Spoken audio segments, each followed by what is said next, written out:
think that, to be honest, we talked about the potential for a 30% correction from here in stocks to bring market valuations back to, let's say, 10-year average PE norms.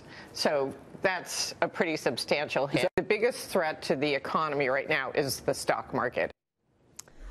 Well, that was yesterday right here. Macro Mavens President Stephanie Pomboy warning over a sharp market sell-off on the program. This comes after stocks tumbled once again. The Dow closed down better than 420 points yesterday. NASDAQ was down 92, 1.25%. Joining us right now to talk markets is Pacer ETF President Sean O'Hara. Sean, good to see you.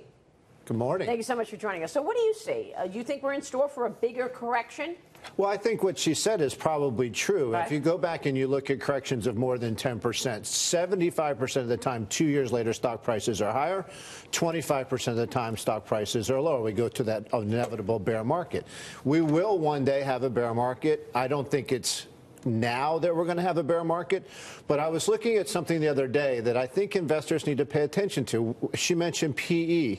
If you look at the Shiller PE and then you look at 10-year forward stock returns from the level we are right now, we are at the upper end. We're at the 4th or 5th quintile right now. And when you look going forward, we have much lower projected equity prices based on historical. This goes back to 1871, the numbers I was looking at the other day.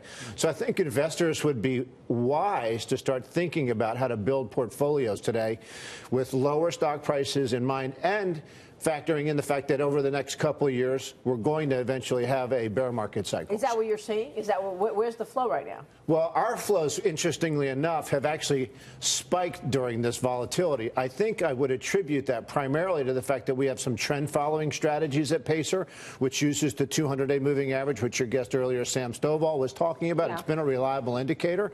And so what we do is we own the index, like the S&P 500 or the NASDAQ 100, when it's above its 200-day moving average, but when it falls below, we take the portfolio and start shifting it to T-bills. Oh, the whole idea is to get out of the way of falling prices. Now, it's not always right, to be fair and balanced, right?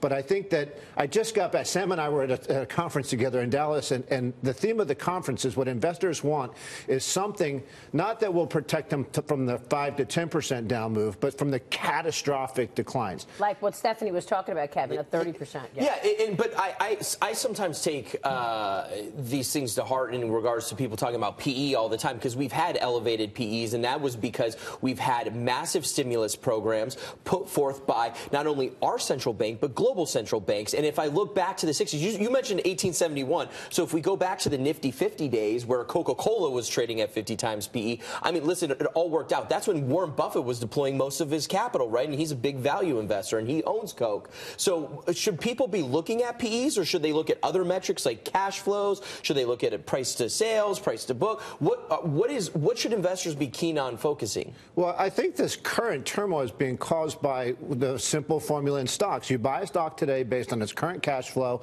and its future earnings, and you try to value that fairly. We love free cash flow and free cash flow yield at Pacer because it gives you a look into what's going on. I'll give you two examples that have been big winners.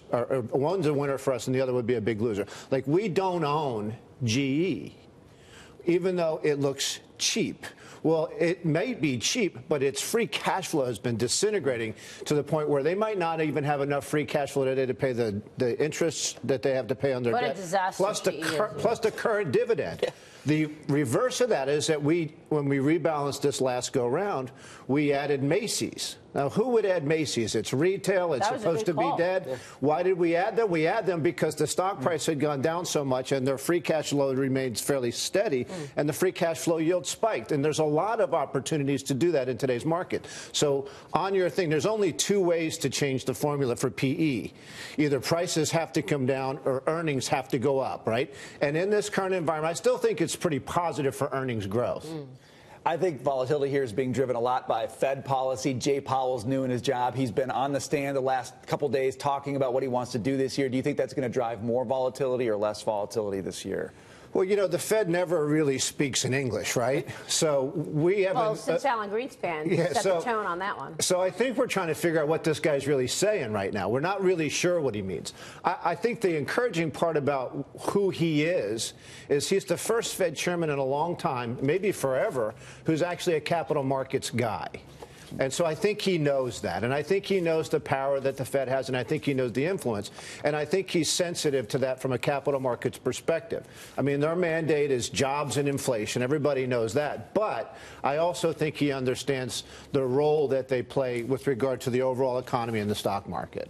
All right, we will leave it there. Sean, great to see you. Thank you so much. Thank you so much for joining us this morning. Those ETFs sound interesting. Sean O'Hara.